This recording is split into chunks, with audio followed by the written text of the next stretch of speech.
और टीकाकरण के लिए केंद्र के कोविन ऐप पर डेटा ब्रीच का बड़ा मामला सामने आया। कोविन ऐप पर एक शख्स ने अपनी आधार डिटेल से लॉगिन किया तो पता चला किसी और शख्स ने ही उस आधार नंबर पर वैक्सीन ले ली है।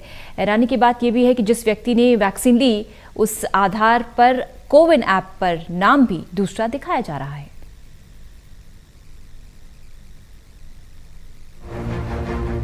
कोई भी व्यक्ति आपके आधार कार्ड से अपने लिए वैक्सीन स्लॉट बुक करवा सकता है। क्या आधार कार्ड पर लिखे गए नाम से अलग कोविन ऐप पर किसी और नाम से वैक्सीन मिल सकती है?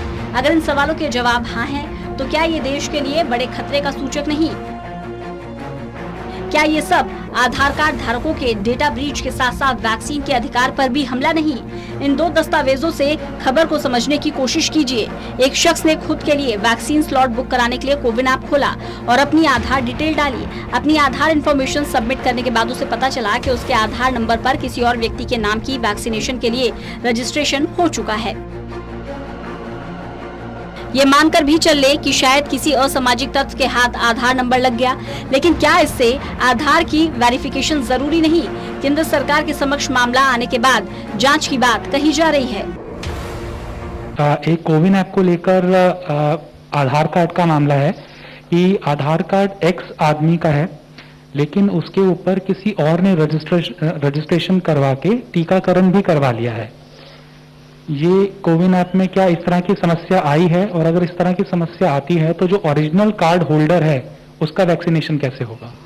Sir, these can be individual aberration कि अगर किसी ने आपका आधार कार्ड लिया, आधार कार्ड से रजिस्टर किया, तो जब आधार कार्ड से आप रजिस्टर करते हैं तो आपको ओटीपी भी आता है, आपने उस ओटीपी को भी उस आदमी को दे दिया, तभी रजिस्ट्रेशन हो सकता है। तो उस केस में कहीं ना कहीं पर जो आधार कार्ड का ओनर है शायद उसने वह रिक्वायर्ड प्रिकॉशन नहीं ली, जिसके कारणवश अगर कभी ऐसा हुआ है। अगर ऐसा होता है तो आप अपने लोकल डिस्ट्रिक्ट एडमिनिस्ट्रेशन की दृष्टि में लाइए, required corrective action will be taken.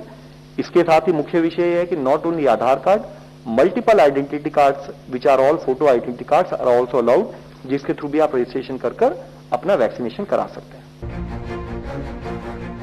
खैर, जब तक प्रशासन कार्रवाई करेगा तब तक उस शख्स को अपनी वैक्सीन के लिए इंतजार करना पड़ेगा, या फिर किसी और दस्तावेज से वैक्सीन ली जाए। ये चिंता कैसे खत्म नहीं होगी कि आधार नंबर से कोई भी व्यक्ति आपके अधिकार और नाम तक के साथ धोखाधड़ी नहीं कर सकता। मामला व्यक्तिगत तौर पर सोचने में बेशक छोटा लगे, लेकिन ये एक बड़े खतरे की ओर इशारा जरूर कर रहा है। समय रहते कोविन ऐप पर बदलाव और ऐसे संगीन मामलों में तुरंत कार्रवाई जरूरी हो जाती है। तरुण कालरा, टोटल न्यूज़, दिल्ली।